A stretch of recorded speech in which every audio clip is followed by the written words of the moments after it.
Erykah Badu a été consacrée icône de la mode par le Conseil des créateurs de mode américain, une distinction qu'elle affirme avoir espérée toute sa vie. La chanteuse a accepté son prix lundi soir à Manhattan, arborant un voile orné de bijoux ethniques et une veste signée Thom Browne.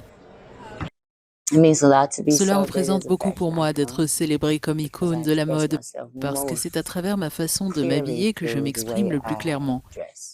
La façon dont j'aborde la vie a beaucoup à voir avec ce que j'ai choisi de porter, ou la manière dont j'ai choisi de me montrer. Et cette façon de s'exprimer peut parfois inspirer les autres.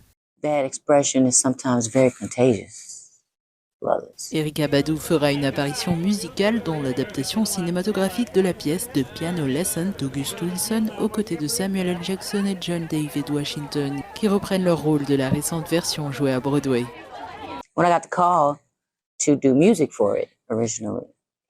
Lorsque j'ai été appelée à produire de la musique pour ce film et à composer quelques chansons adaptées à la période du film qui va des années 20 au milieu des années 30, j'ai commencé à faire des recherches. J'ai rencontré un très bon ami, Daniel Jones, avec qui j'ai composé 3 morceaux. Après l'avoir reçu, il m'a demandé si je pouvais l'interpréter dans la séquence. Il y avait un rôle pour moi, celui de Lorraine. Je me suis dit, ils ont créé un rôle pour moi. C'est trop cool. Après avoir composé de la musique pour le cinéma, la chanteuse avoue avoir eu un coup de cœur pour l'univers du 7e art. La lauréate d'un Grammy se laisserait bien tenter si des opportunités se présentaient pour évoluer en tant qu'actrice. Oui, je considère le métier d'acteur comme un véritable métier. Jouer la comédie, c'est différent, ce n'est pas quelque chose qui me vient facilement.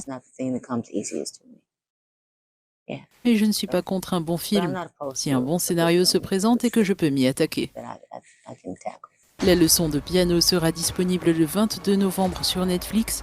L'intrigue se déroule dans les années 30 à Pittsburgh, au sein d'une famille afro-américaine dont le piano familial documente l'histoire de leur ancêtre esclave.